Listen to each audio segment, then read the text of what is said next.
Welcome to my channel. Try to hear the latest story.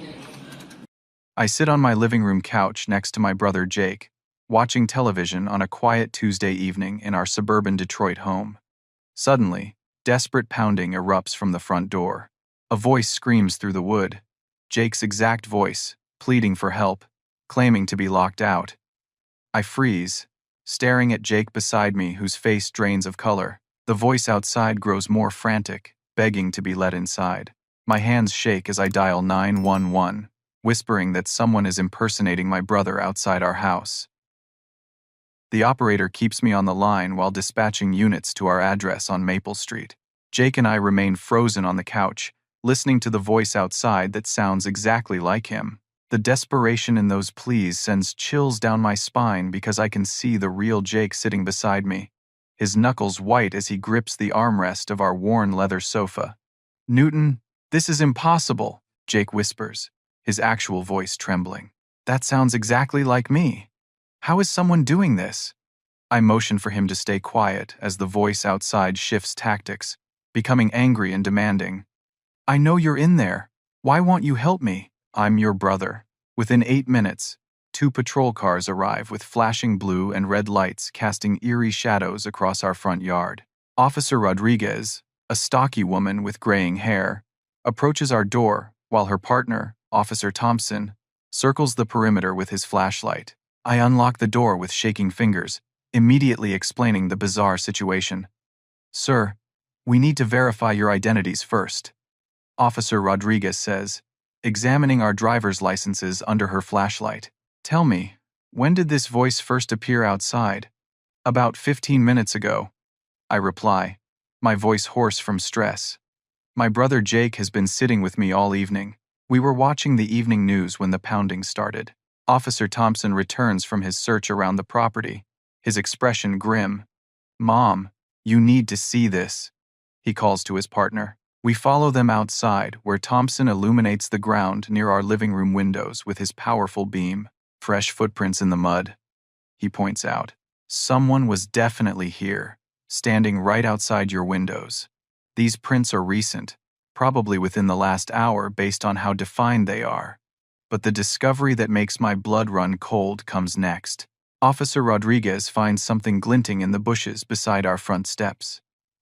She pulls on latex gloves and carefully extracts a small electronic device, about the size of a smartphone. "This appears to be a digital voice recorder with modification capabilities," she explains, examining the device.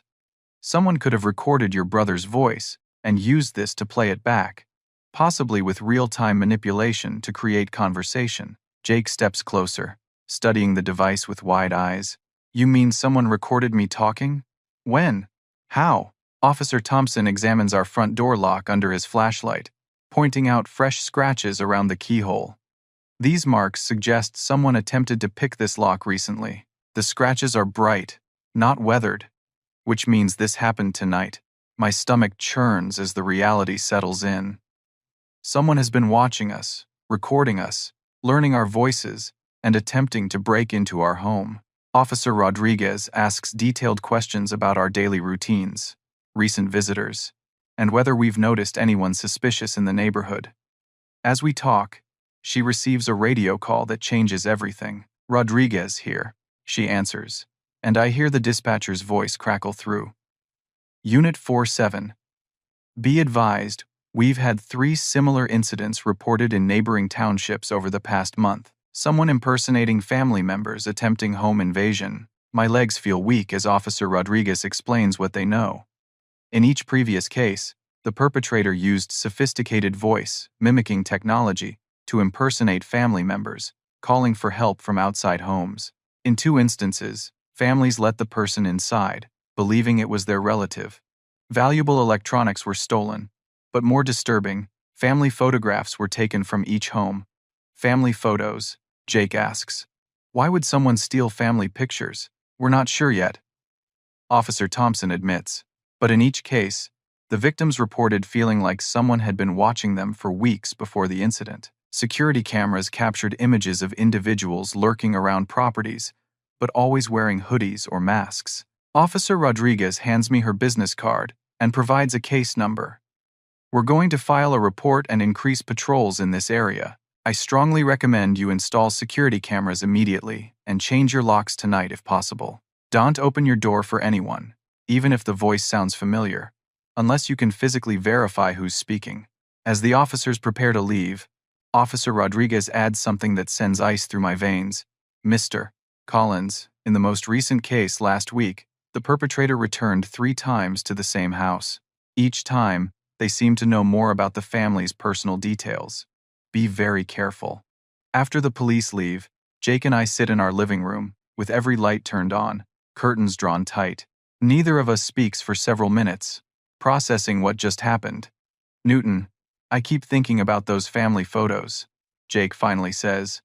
Why would someone want pictures of families they don't know? I shake my head, unable to answer. The thought that someone has been watching us, studying us, preparing to violate our home, makes me feel sick.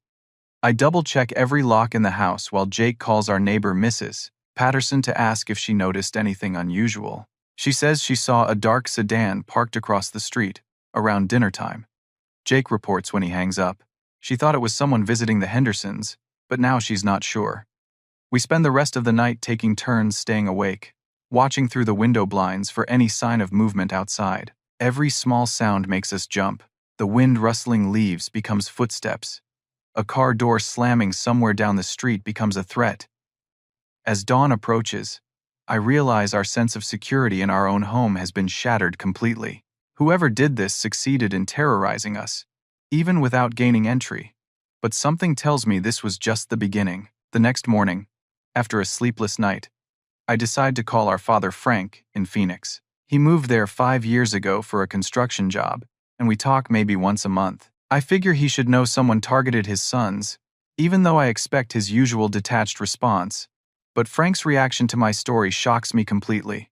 Wait, stop, he interrupts when I describe the voice impersonation. You need to tell me exactly what this person looked like. Did the officers get any physical description? His sudden urgency catches me off guard. Dad, they didn't see anyone. Why are you asking about appearance? Newton, listen to me carefully, Frank says, and his voice carries a tension I've never heard before. Was this person tall? Did they have dark hair? Think about what the neighbor said about the car. Mrs.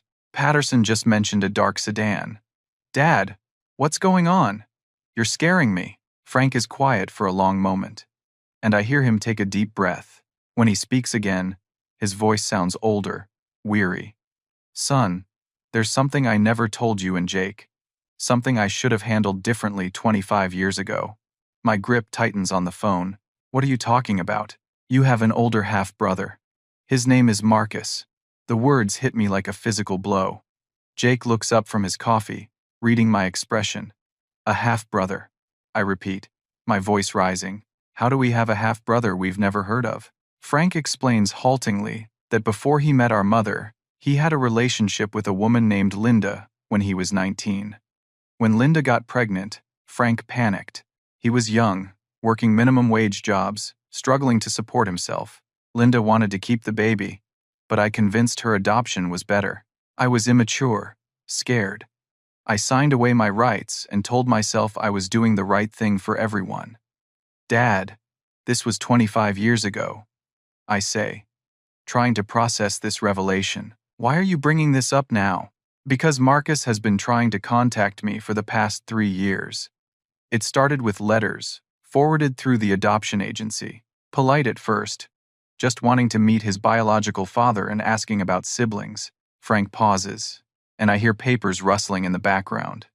But when I didn't respond, the letters became more aggressive. He hired a private investigator to track down more information about our family. The letters started including details about where you and Jake live, where you work, personal information that scared me. My blood runs cold. Details about us? What kind of details? Your address, your girlfriend's name, Jake's schedule at the community college. Things someone would only know from watching you. Jake gestures frantically, wanting to know what's happening. I put the call on speaker. Frank, this is Jake. Are you saying this Marcus person has been stalking us? I think so, son. The last letter I received was 2 months ago. Marcus wrote that since I wouldn't acknowledge him as family, he would find a way to become part of your lives directly. He said he deserved to know his brothers, and that nothing would stop him from claiming his rightful place in our family. I feel dizzy as connections form in my mind. Dad, what does Marcus look like? The private investigator he hired sent me a photo with one of the letters. Newton. Marcus looks remarkably similar to Jake. Same height, same build, similar facial features. If someone saw them side by side, they might think they were twins. Jake's face goes pale. Oh my God. That's how he could mimic my voice so perfectly. If he looks like me, he probably sounds like me too. Frank continues with more disturbing details. Marcus grew up in foster care after the adoption fell through. According to the letters, he had a difficult childhood, moving between homes. He became obsessed with finding his biological family as an adult. But why didn't you just meet with him? I ask. Maybe if you had talked to him, this wouldn't have escalated. I tried calling the number he provided 6 months ago, Frank admits. But when I spoke to him, something felt wrong. He didn't want to just meet me. He demanded information about you boys, your addresses, your routines. When I refused to give him that information, he became threatening. Frank tells us that Marcus accused him of being a coward who abandoned his family responsibilities. Marcus claimed that Frank owed him not just a relationship, but compensation for the life he was denied growing up. He said he had studied your lives and decided he wanted what you have: your home, your relationships, your stability. He said since I denied him those things as a child, he would take them from you as an adult. The phone call Marcus made to Frank 6 months ago ended with Marcus declaring that he would prove he was the real son Frank should have kept, while Newton and Jake were inferior substitutes who didn't deserve their comfortable lives. I should have warned you then, Frank says, his voice breaking. I thought he was just angry and would eventually give up. I never imagined he would actually show up at your house. Jake and I exchange horrified glances. The person outside our door last night wasn't a random criminal. It was our half-brother. Someone who believes he has a right to our lives and is willing to terrorize us to get what he wants. Dad, we need copies of those letters, I say. The police need to know this isn't random. This is personal, and it's going to escalate. Frank agrees to overnight the letters to us, but warns that Marcus knows he's been in contact with Frank recently. The last letter mentions surveillance of Frank's phone records and mail. Boys, I think Marcus has been planning this for months, maybe longer. The voice recording, the attempts to break in, this is just the beginning. Hez not just angry about being given up for adoption. Hez convinced himself that you're living the life that should have been his. After we hang up, Jake and I sit in stunned silence. Learning about Marcus changes everything. This isn't a random crime. It's revenge 25 years in the making, directed at us by someone who shares our blood but considers us his enemies. Newton, Jake says quietly. If Marcus looks like me and has been studying our lives for months, he knows everything about us. Our routines, our friends, our weaknesses. I nod, feeling the full weight of our vulnerability. Marcus isn't just some criminal looking for a quick score.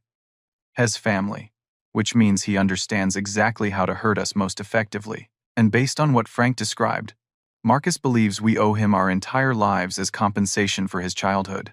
The realization hits me that last night was probably Marcus testing our defenses, learning how we react to threats. Now that he knows we called police and discovered his recording device, he'll adjust his approach. But what terrifies me most is Frank's description of Marcus, demanding information about our relationships and routines.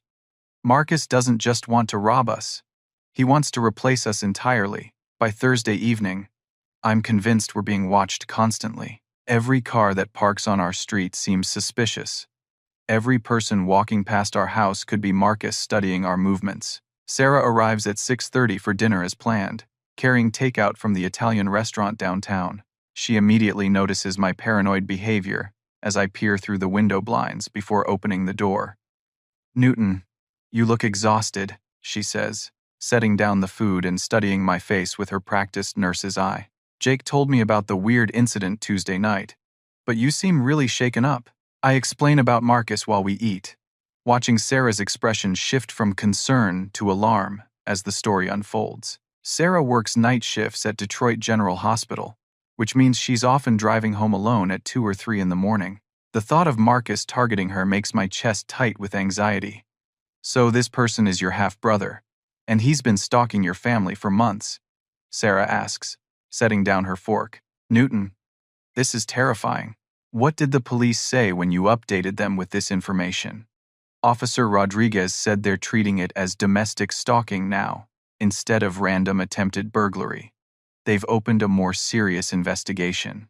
Sarah gets up to look out the kitchen window at the street, and I see her freeze. Newton, there's a black sedan parked across the street with someone sitting inside. My heart starts racing as I join her at the window. Sure enough, a dark car sits under the streetlight, with a silhouette visible behind the steering wheel. That car wasn't there when I arrived, Sarah says. Should we call the police? Before I can answer, my phone buzzes with a text from an unknown number. Enjoying dinner with your girlfriend? She's very pretty. I can see why you like her. My hands shake as I show Sarah the message. Jake comes running from the living room when he hears Sarah gasp. Someone's watching us right now, I say, showing Jake the text. Jake grabs a flashlight from the kitchen drawer. I'm going out there to confront whoever this is. No, Sarah and I say simultaneously. But Jake is already heading for the front door. I follow him outside, my heart pounding. We walk directly toward the sedan, flashlight beam cutting through the darkness. As we get within 20 feet, the engine starts and the car speeds away. But not before I get a clear look at the driver. The man behind the wheel could be Jake's twin. Same jawline, same hair color, similar build. The resemblance is so striking that for a moment I question whether Jake is really beside me or if I'm losing my mind. Did you see that? Jake asks breathlessly. He looks exactly like me. It's like seeing myself in 10 years. We return to the house where Sarah is already calling 911. But before the police arrive, my phone starts buzzing with more texts. You can't run from family, Newton. I know Sarah works at Detroit General. Room 314 in the ICU wing. I know you work the night shift at Ford Dearborn Assembly. Building C. Station 47. I know Jake has astronomy class Tuesday and Thursday evenings. Each message reveals intimate details about our daily lives that only someone conducting extensive surveillance could know. The final message makes my blood freeze. I've been watching you for 4 months. I know everything about your pathetic little lives. Dad chose you over me, but I'm going to prove him the son he should have kept. Sarah reads the messages over my shoulder, her face pale. Newton. He knows where I work, what floor I work on. How does he know that level of detail? Officer Rodriguez arrives within 10 minutes, accompanied by Detective Lisa Morgan from the stalking unit. Detective Morgan, a sharp-eyed woman in her 40s, photographs all the text messages and takes detailed statements from each of us. Mr. Collins, this level of surveillance suggests your half-brother has been conducting organized intelligence gathering, Detective Morgan explains. The specific details about workplace locations, schedules, and routines indicate he's either following you personally or has access to your personal information through other means. She asks whether we've noticed any signs of computer hacking, unauthorized access to accounts, or identity theft. Jake suddenly remembers something troubling. Wait, last week I got a call from my bank asking about credit card applications I never submitted. And 2 days ago, I received a credit monitoring alert about inquiries on my credit report. Detective Morgan's expression hardens. Mr. Collins, it sounds like Marcus is attempting to steal your identity, in addition to stalking you. This suggests he's planning something more than harassment. She explains that identity thieves often gather personal information for weeks before making their move. The fact that Marcus looks similar to Jake makes identity theft easier, because he could potentially impersonate Jake in person. We're going to request immediate credit freezes for both of you and coordinate with federal authorities who handle identity crimes, Detective Morgan says. But I need you to understand something important. This person isn't just angry about the adoption. Based on the pattern of behavior, he's planning to systematically disrupt your lives. After the police leave, Sarah, Jake, and I discuss our options. Sarah suggests she could stay at the hospital dormitories for a few days, but I don't want Marcus to think his intimidation tactics are working. Instead, we decide to install a complete security system the next day and change our routines unpredictably. But as we're making these plans, Jake discovers something that makes us realize how much danger we're really in. Jake finds that his identity has been compromised in ways we hadn't discovered yet. Someone has used his social security number to open 3 credit card accounts, change his address with the post office, and even file a change of name request with the Social Security Administration. Newton, look at this, Jake says, showing me paperwork he found in our mailbox. Someone filed to legally change my name to Marcus Collins. They're trying to steal my entire identity and give it to him. Sarah stares at the documents in disbelief. This isn't just stalking anymore. Hess systematically replacing Jake's legal existence with his own. The realization hits me that Marcus isn't planning to just terrorize us or rob us. Hess planning to completely erase Jake's identity and assume his life entirely. The voice mimicking, the surveillance, the identity theft. It's all part of a comprehensive plan to become Jake, while eliminating the real Jake from existence. That night, none of us sleep. We take turns watching the windows, certain that Marcus is out there somewhere, planning his next move. But what terrifies me most is the methodical nature of his approach. This isn't impulsive revenge. It's a calculated campaign to systematically destroy our lives while building himself a new one from the pieces. By morning, I realize we can't just wait for Marcus to make his next move. If we don't take action, hell continue escalating until he succeeds in whatever twisted plan he's executing. But I have no idea how to fight someone who knows everything about us, while we know almost nothing about him. On Friday morning, I decide we need professional help beyond what the police can provide. I call Diana Walsh, a private investigator recommended by Detective Morgan who specializes in stalking cases and identity theft. Diana meets us at a coffee shop downtown, away from our house where Marcus might be watching. She's a former FBI agent in her 50s with gray hair and intense blue eyes that seem to catalog every detail around her. Before we start, I need you to understand something, Diana says after reviewing our case files. What you're describing isn't typical stalking behavior. The level of organization, the identity theft, the systematic surveillance, this suggests someone with experience. She explains that she's going to run a comprehensive background investigation on Marcus, but warns us that if he's been planning this for months, he's probably anticipated scrutiny. Most stalkers are impulsive, emotional. They make mistakes because they act on anger or obsession. But your half-brother seems to be following a methodical approach, which makes him more dangerous.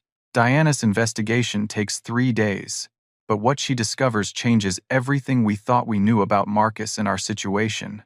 Newton, you need to see this, Diana says when she calls Tuesday morning. Can you and Jake meet me at my office immediately? And don't go home afterwards. Check into a hotel. Her urgent tone sends alarm through me, but I agree to meet her downtown. Diana's office is filled with bulletin boards covered in photographs, timelines, and documents related to our case. When Jake and I arrive, she's standing before a display that makes my stomach drop. Marcus Collins isn't his real name. Diana begins. His legal name is Marcus Thompson, and this isn't the first time he's done this. She shows us police reports from 3 different states over the past 5 years. In each case, Marcus targeted families by claiming to be a long-lost relative, using physical resemblance and sophisticated voice technology to impersonate family members. In Colorado 3 years ago, Marcus convinced the Patterson family that he was their estranged son, David. He lived with them for 2 months, slowly poisoning them against the real David by claiming David was an imposter. When David tried to contact his parents, Marcus had him committed to a psychiatric facility by convincing doctors that David was delusional. Diana flips to the next case file. In Oregon 2 years ago, Marcus targeted the Williams family. He impersonated their son Michael so convincingly that the parents signed over power of attorney to him. Marcus drained their savings account and sold their house before disappearing. The real Michael spent 8 months in legal battles, proving his identity. But the case that makes my blood run cold happened just last year in Ohio. Marcus approached the Chen family claiming to be their adopted son returning from military service overseas. The family welcomed him with open arms. But Marcus systematically destroyed the real son's identity, while building legal documentation proving he was the authentic family member. Diana shows us newspaper clippings about the Ohio case. The real son, David Chen, was found dead in his apartment after an apparent suicide. Police investigated but found no evidence of foul play. However, Diana continues, David's girlfriend told police that David had been receiving threatening messages for weeks before his death. Messages claiming he was an imposter who was stealing someone else's life. Jake's face is white as paper. You're saying Marcus drove this person to suicide. I'm saying Marcus has a pattern. He doesn't just want to steal identities for financial gain. He wants to completely replace people in their own families. And when his victims resist or try to expose him, bad things happen. Diana spreads out more documents showing Marcus' methods.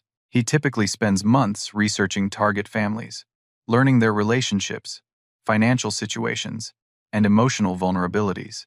He uses voice synthesis technology and physical disguises to impersonate family members, gradually convincing relatives that he's the real family member, while the actual person is an imposter. But here's what makes your case different, Diana says. In previous cases, Marcus targeted families where he had no actual biological connection. With you, he has legitimate claim to being related to your father. This gives him a psychological advantage and legal complications we haven't seen before. She shows us documents proving that Marcus has been building a legal case for months.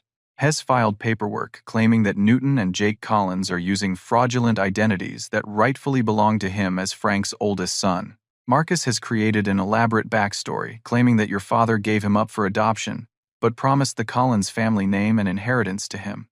Hess arguing that you two are imposters who stole his birthright. Diana explains that Marcus has been consulting with corrupt lawyers who specialize in identity fraud cases.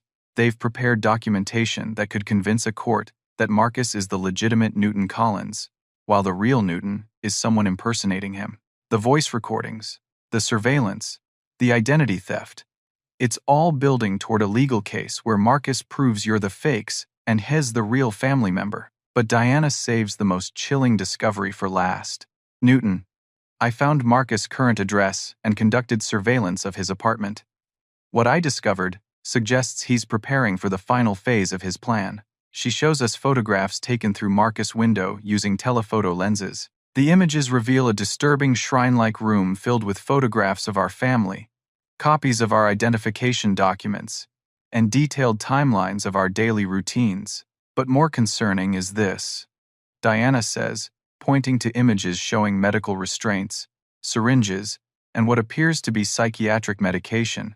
I believe Marcus is planning to drug you and Jake, then have you committed to psychiatric facilities by claiming you're suffering from shared delusions about your identities.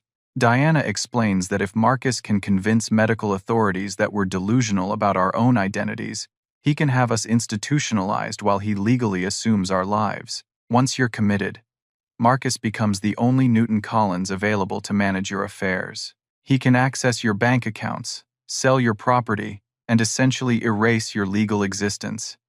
Jake stares at the photographs in horror. How is this legal? How can someone do this to innocent people? It's not legal, but it's surprisingly easy if you know how to manipulate the system. Diana explains. Marcus has done this successfully before because he understands that identity is largely based on documentation and testimony. If he can produce the right paperwork and convince the right people, he can literally steal your life. Diana's investigation reveals that Marcus is planning to execute his final phase within the next week, has scheduled appointments with physicians who specialize in psychiatric evaluations, and has prepared documentation claiming that Newton and Jake have been impersonating him for months. The good news is that we now understand his plan, Diana says.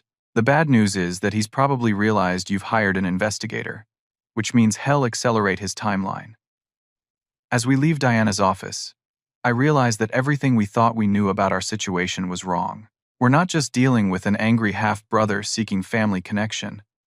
We're dealing with a serial predator who destroys people's lives professionally, and we're his next target. But for the first time since this nightmare began, I feel like we have a chance to fight back. Diana has given us the information we need to turn Marcus' plan against him. Now we just need to execute our own strategy before he can destroy us completely. Wednesday evening, I'm working my regular night shift at Ford Dearborn Assembly when everything goes wrong. It's 11:30, and I'm alone at Station 47 in Building C when two men in suits approach me across the factory floor. "Newton Collins," the older man asks, flashing a badge. "I'm Detective Richard Stone, with Wayne County Sheriff's Department. We need you to come with us for questioning. Something feels wrong immediately. Real detectives don't usually conduct interviews at manufacturing plants in the middle of night shifts, and this man's badge looks slightly different from the ones I've seen before." "Questioning about what?" I ask, setting down my tools but staying near the emergency call button. The second man steps forward, and my heart stops. He looks exactly like Jake, but older, with harder eyes and a cruel smile. "This has to be Marcus. Newton, I'm Marcus Collins, your half-brother," he says in a voice that sounds identical to Jake's. I know this is confusing, but I'm here to clear up a misunderstanding about our identities. The fake detective opens a folder and shows me official-looking documents. "Mr. Collins, we've received reports that you've been impersonating Mr. Marcus Collins here. These documents show that he's the legitimate Newton Collins, and you've been fraudulently using his identity." I back away from them, reaching for my phone to call 911, but Marcus moves faster than I expect, grabbing my wrist. "Newton, don't make this harder than it needs to be," Marcus says in Jake's voice, but with an undertone of menace that Jake would never have. "I've spent months documenting your theft of my identity.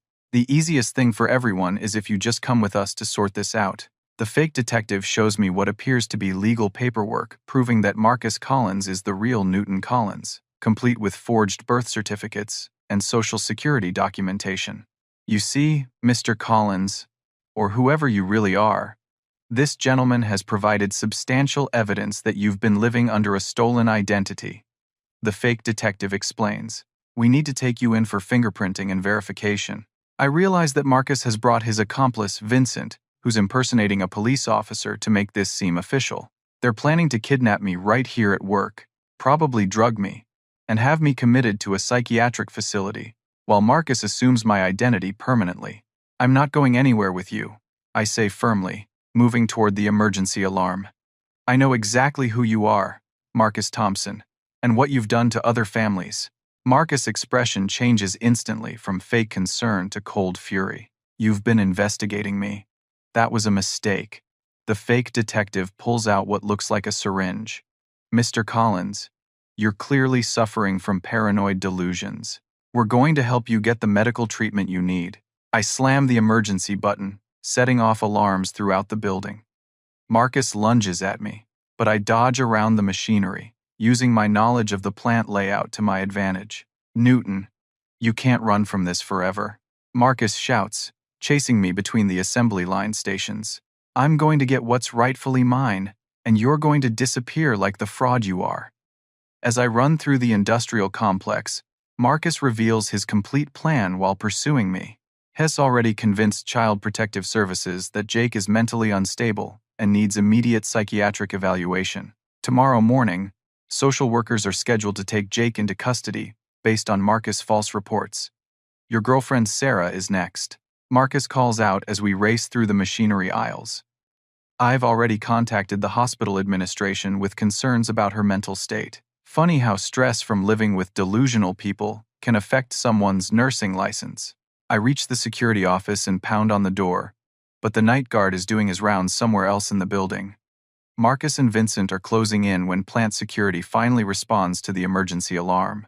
Two real security guards arrive and immediately see Marcus and Vincent chasing me through the facility. When Marcus tries to explain that he's working with police, the security guards ask to see proper identification and warrants.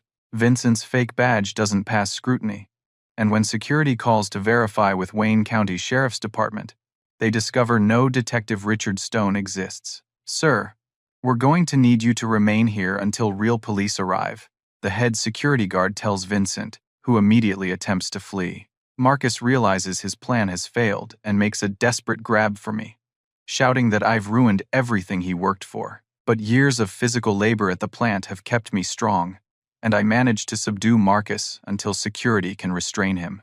As we wait for real police, Marcus reveals the full scope of his scheme. Hez spent the last week filing false police reports, claiming that Newton and Jake Collins are dangerous individuals impersonating his identity. Hez convinced a corrupt physician to sign commitment papers declaring us mentally incompetent. Tomorrow morning, social workers would have taken your brother into custody. Marcus snarls. By afternoon, Sarah would have lost her nursing license due to reports of unstable behavior. By evening, you would have been in a psychiatric facility where I could keep you permanently. But Marcus' biggest revelation is that he's done this successfully to 4 other families, not just the 3 Diana discovered. Each time, he completely erased the real family members and assumed their lives for months or years before moving on to new targets. The Chen family in Ohio, the Williams family in Oregon, the Pattersons in Colorado. Marcus lists them like trophies. I gave them all the chance to accept me as family. When they refused, I replaced them entirely. Real police arrive within minutes, and Detective Morgan takes Marcus and Vincent into custody. But as Marcus is led away in handcuffs, he makes one final threat that chills me to the bone. Newton, this isn't over. I know where Jake is right now. I know where Sarah is right now. Even if you stop me tonight, I have contingency plans you can't imagine. I immediately call Jake and Sarah to warn them, but Jake's phone goes straight to voicemail. Sarah answers but says she's noticed security guards acting strangely at the hospital tonight, asking unusual questions about her patients and work schedule. Detective Morgan drives me home while coordinating with other units to locate Jake and ensure Sarah's safety. As we speed through Detroit's empty streets, she explains that Marcus' arrest tonight is just the beginning. Mr. Collins, based on what Marcus revealed at the plant, he's been implementing multiple aspects of his plan simultaneously. We need to assume he has other accomplices and backup strategies in place. When we reach my house, Jake's car is in the driveway, but he doesn't answer when I call his name. Detective Morgan draws her weapon as we approach the front door, which stands slightly ajar. Inside, we find Jake tied up in the living room, unconscious but breathing. A note beside him reads, "This was just a warning. Tomorrow, I finish what I started. You can't protect everyone forever. M." As paramedics check Jake's condition and police secure our house, I realize that despite Marcus' arrest, his network of accomplices is still active. His plan to destroy our lives and assume our identities is more extensive than anyone realized, and tonight's confrontation was just the opening battle in a war I never wanted to fight. But something has changed inside me. I'm no longer the passive victim Marcus expected. I'm ready to fight back with everything I have to protect the people I love and stop this predator from destroying anyone else's life. Thursday morning, I make a decision that will either save our family or get us all killed. While Marcus sits in county jail awaiting charges, his accomplices are still free and implementing contingency plans. Detective Morgan confirms that Vincent has disappeared, and surveillance shows unknown individuals have been watching Sarah's hospital and Jake's college campus. We need to end this permanently. I tell Diana Walsh when she arrives at the hospital, where Jake is recovering from whatever drug Marcus people gave him. Arresting Marcus isn't enough. His whole network needs to be exposed and stopped. Diana studies me carefully. "Newton, what are you thinking?" Marcus believes he's the smartest person in every room. His ego is his weakness. I want to use that against him.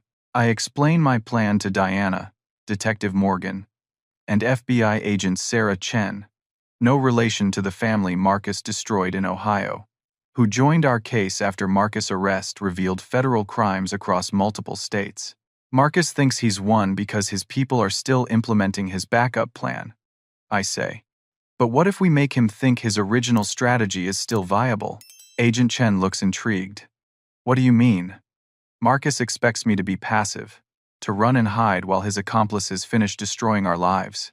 Instead, I want to contact him directly and offer him exactly what he wanted from the beginning: a A chance to replace me officially. Diana shakes her head. Newton, that's incredibly dangerous. Marcus is a psychopath who's killed people, but he's also methodical.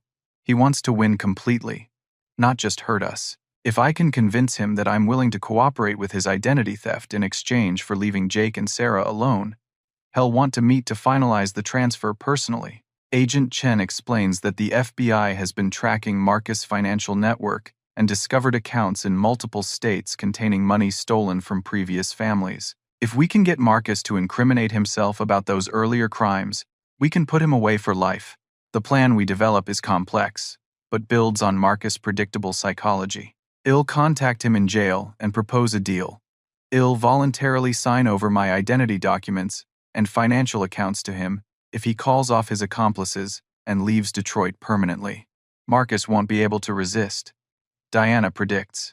He wants to win legitimately, to prove he's superior to you. If you offer him complete victory without a fight, he'll demand to meet in person to gloat. But the meeting will take place in a warehouse that the FBI has equipped with comprehensive surveillance equipment. Well, record Marcus confessing to his crimes against other families while he explains how he plans to assume my identity permanently. Friday afternoon, I call Marcus at Wayne County Jail. Marcus, it's Newton, I say, when he accepts the collect call. I want to end this. Newton, what a pleasant surprise. Marcus responds in his cold version of Jake's voice. I assume you're calling to surrender. I'm calling to make a deal. You win. I'll give you everything you want if you leave Jake and Sarah alone. Marcus is quiet for a long moment. Everything. My social security number, bank accounts, birth certificate, all of it. You can become Newton Collins legally, and I'll disappear. But your people have to stop threatening my family. Newton, you disappoint me. I expected you to fight harder. I'm tired of fighting. You're obviously smarter than me. More prepared. You've already proven you can destroy my life whenever you want. I'd rather cooperate and salvage something for the people I care about. Marcus' ego responds exactly as we predicted. Of course you're surrendering. I've been planning this for months while you stumbled around reactively. But I'm curious, what makes you think I'll honor any agreement with someone as weak as you? Because you want to win completely, not just hurt us. Destroying my life while I resist gives you some satisfaction. But having me voluntarily admit you're superior and hand over my identity? That's total victory. Marcus agrees to meet Saturday evening at a warehouse location I provide. He'll bring documentation for the legal identity transfer, and I'll bring all my personal documents and financial information. But Marcus reveals something during our conversation that makes our plan even more urgent. Newton, you should know that my associates have already begun implementing the contingency protocols. Your brother Jake received some interesting documents today about his academic probation, and Sarah's hospital supervisor got a very concerning call about her medication access irregularities. I realize Marcus' people are still actively sabotaging Jake's college enrollment and Sarah's nursing career, even with Marcus in jail. This has to end Saturday night. Agent Chen briefs me on the surveillance setup. The warehouse will have FBI agents positioned throughout the building, with multiple audio and video recording systems to capture Marcus' confessions. Newton, Marcus will probably bring armed backup, Agent Chen warns. Well, have teams ready to intervene, but there will be a window where you're alone with him while he incriminates himself. Saturday evening, I arrive at the warehouse district downtown as rain begins to fall. The abandoned building looks exactly like the kind of place where Marcus would want to conduct illegal business, isolated, multiple exits, easy to control. Marcus arrives precisely on time, accompanied by two men I don't recognize. They're clearly armed and position themselves at different exits, while Marcus walks to the center of the warehouse where I'm waiting. Newton, you look terrible, Marcus says with Jake's voice, but none of Jake's warmth. Stress doesn't suit you. Let's just get this over with, I reply, setting a briefcase on the table between us. Everything you asked for is here. Marcus opens his own briefcase and spreads out legal documents. Before we proceed, I want you to understand exactly what you're giving me. Newton Collins will cease to exist after tonight. Your credit history, your employment record, your relationships, they all belong to me now. But then Marcus makes the mistake his ego won't let him avoid. He starts bragging about his previous successes. "You know, Newton, you lasted longer than most. The Patterson family in Colorado figured out what was happening much faster.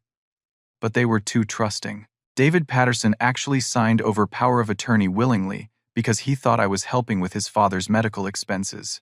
Marcus describes each previous case in detail, while FBI recording equipment captures every word.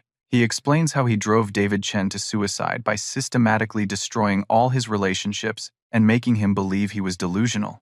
The beautiful thing about identity theft, Newton, is that once people doubt their own reality, they become completely malleable. Chen spent his last week alive, convinced that he was the imposter and I was the real David Chen. Marcus reveals that he's stolen over $2 million from previous families, and that Newton's identity was intended to be his permanent base of operations. After tonight, I become Newton Collins forever. I've already established employment history, credit relationships, even medical records. Your life will continue with me living it. But Marcus' biggest mistake is explaining how his current network operates. He names his accomplices, describes their methods for identity theft and psychiatric fraud, and details how they've been implementing contingency plans all week. Vincent may have disappeared after your little incident at the plant, but Carl and Steve have been executing Phase 2 perfectly. Jake's academic records now show a pattern of unstable behavior. Sarah's hospital access logs have been modified to suggest medication theft. As Marcus continues confessing his crimes in detail, FBI agents move into position around the warehouse, but Marcus notices movement in the shadows and realizes he's been trapped. "Newton, you clever little worm," he snarls, pulling a gun from his briefcase. "You actually thought you could outsmart me. I thought I could let you outsmart yourself," I reply, backing away from the table. "Which you just did for the last 20 minutes. Marcus, two accomplices, draw weapons and start shooting as FBI agents storm the warehouse. In the chaos that follows, I dive behind industrial equipment while gunfire echoes through the building. Marcus chases me through the warehouse, screaming that hell kill me before he lets me ruin his plans. But Agent Chen and her team have him surrounded, and when Marcus finally runs out of ammunition, he surrenders. As FBI agents arrest Marcus and his accomplices, Marcus makes one final threat. "Newton, you think you've won? I've destroyed 5 families before yours, and I'll destroy 5 more after I get out. This is what I do. This is what I am." "No, Marcus," I reply as Agent Chen leads him away in handcuffs. "This is what you were. What you are now is finished." The warehouse confrontation ends with Marcus and his entire network in custody, facing federal charges for identity theft, fraud, psychiatric abuse, and multiple homicides. The recordings we captured provide evidence not just about our case, but about all of Marcus' previous victims. For the first time in weeks, I feel like I can breathe freely. Marcus' plan to steal our lives and destroy our family has been completely dismantled. But more importantly, his pattern of victimizing innocent families has been permanently stopped. 6 months later, I sit in a federal courthouse watching Marcus receive 3 consecutive life sentences for the murders of David Chen and 2 other victims, whose deaths were initially classified as suicides. The evidence we recorded in the warehouse, combined with FBI investigations of his previous cases, proved that Marcus systematically drove his victims to suicide when they resisted his identity theft schemes. Judge Catherine Williams addresses Marcus directly before sentencing. "Mr. Thompson, you have shown a complete disregard for human life and dignity. You targeted families at their most vulnerable moments and destroyed lives for personal gain. The court finds your crimes particularly heinous because you exploited the fundamental trust that binds families together." Marcus shows no remorse as he's led away in shackles. His accomplices Vincent, Carl, and Steve receive sentences ranging from 15 to 25 years for their roles in the conspiracy. The victory feels satisfying, but the real healing began long before the trial ended. 3 weeks after Marcus' arrest, Frank flew to Detroit to meet Jake and me for the first time in 2 years. The conversation was painful but necessary. "Boys, I need to apologize for more than just not warning you about Marcus," Frank said as we sat in our living room, the same room where this nightmare began. "I failed Marcus as a father when I abandoned him, and that failure put you in danger. Frank explained that Head spent months in therapy after Marcus' arrest, trying to understand how his decisions 25 years ago led to such devastating consequences. I was young and scared when Marcus was born, but that's no excuse for walking away completely. If I had maintained some connection with him, maybe he wouldn't have developed such hatred for our family. Jake surprised me by offering forgiveness more readily than I expected. Dad, Marcus made his own choices. You didn't force him to become a murderer, but I created the emotional foundation that made those choices possible, Frank replied. A child who grows up believing his father rejected him for being worthless is going to carry that wound forever. Frank has since established a scholarship fund for children aging out of foster care, funded by money recovered from Marcus' criminal accounts. It's his way of addressing the systemic problems that contributed to Marcus' development. Sarah and I married 4 months after the trial, with Jake serving as my best man. The experience of almost losing each other made us realize how precious our relationship truly is. Newton, when I thought Marcus might succeed in destroying our lives, I realized that what we have together is worth fighting for, Sarah said on our wedding day. I never want to take normal, peaceful days for granted again. Sarah returned to her nursing position with full support from hospital administration once the FBI explained how Marcus people had falsified reports about her conduct. Shay's since been promoted to head nurse in the ICU and speaks regularly at conferences about recognizing signs of identity theft and psychological abuse. Jake finished his degree and started a nonprofit organization called Identity Defense, which helps victims of sophisticated fraud rebuild their lives and credit histories. His own experience with identity theft gave him unique insight into how devastating these crimes can be. Most people don't realize how easy it is for criminals to steal not just your financial information, but your entire existence. Jake explains to the families he counsels, but I also want them to know that you can fight back and win. Diana Walsh hired Jake as a research associate, and together, they've helped law enforcement agencies across the country identify other organized identity theft rings. Their work has prevented dozens of families from experiencing what we went through. But perhaps the most meaningful resolution came when we were contacted by surviving family members of Marcus' previous victims. David Chen's sister Jennifer flew from Ohio to thank us personally for exposing the truth about her brother's death. David spent his final weeks telling everyone that someone was stealing his life, but nobody believed him. Jennifer explained through tears, "We thought he was having a mental breakdown. Knowing that he was telling the truth, that he wasn't delusional, gives our family some peace." The Williams family from Oregon also contacted us.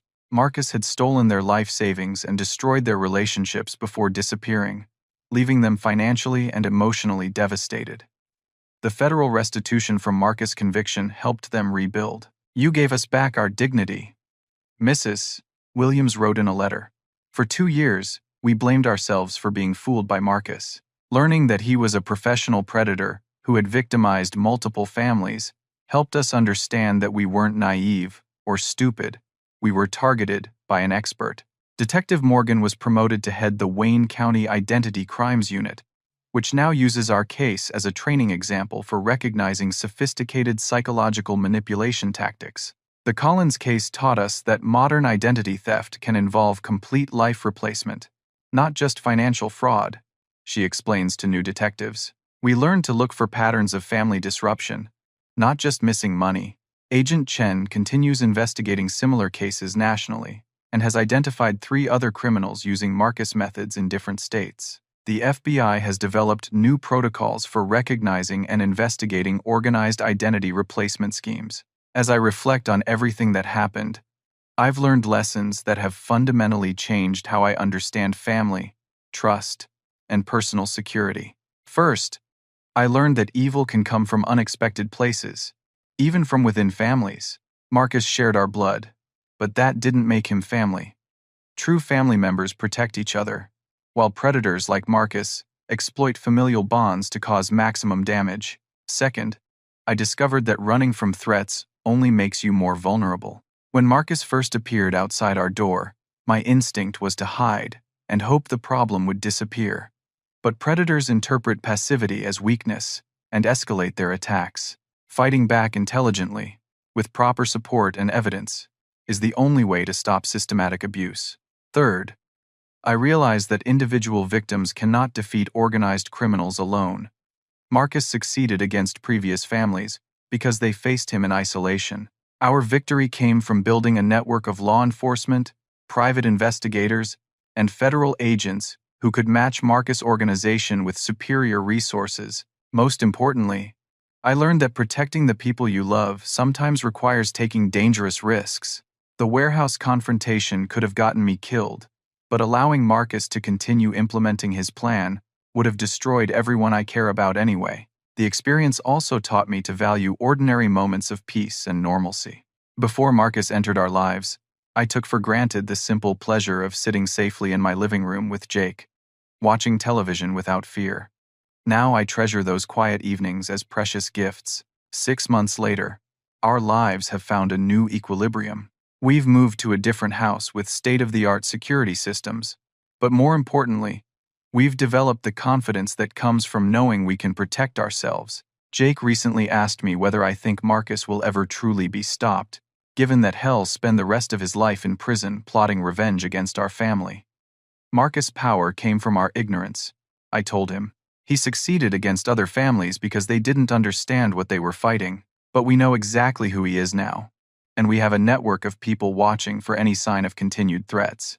The truth is that Marcus taught us to be stronger than we knew we could be. He intended to destroy our family bonds, but instead he forged them into something unbreakable. He wanted to make us doubt our own reality, but instead he clarified what really matters in our lives. Most importantly, Marcus believed he could remake himself into a better version of us. But what he never understood is that genuine identity comes from the choices you make and the relationships you build, not the documents you carry or the name you use. I am Newton Collins not because of my birth certificate or social security number, but because I chose to protect my family when they needed me most. Jake is my brother not because we share genetics, but because we faced danger together and emerged stronger. Sarah is my wife not because of our marriage certificate, but because she stood by me when staying meant sharing my danger. These are the relationships that define who we really are, and no predator can steal them because they're built on freely given loyalty, not legal documentation. Marcus spent his entire adult life trying to steal other people's identities because he never developed one of his own. But identity isn't something you can take from others. It's something you create through your choices, your values, and your willingness to fight for what matters. The lesson I want to leave you with is this. When someone threatens to destroy what you love most, don't just endure the attack. Fight back strategically. Build alliances with people who share your values, and never let fear convince you that surrender is safer than resistance. Evil succeeds when good people choose to remain passive, but when ordinary individuals decide to stand up and fight intelligently for what they believe in, even the most sophisticated predators can be defeated. Have you ever faced a situation where someone tried to manipulate or control your life by attacking your sense of identity or family relationships? How did you fight back? And what would you do differently if it happened again? I'd love to hear your thoughts and experiences in the comments below. If this story resonated with you, please hit the like button to help others find it. Subscribe to hear more stories about ordinary people overcoming extraordinary challenges, and share this with someone who might benefit from knowing that victims can become victors when they refuse to surrender. Thank you for listening to my story. And remember, your identity belongs to you alone, and it's worth fighting to protect it. Stay strong, stay vigilant, and never let anyone convince you that you're powerless against those who would harm the people you love.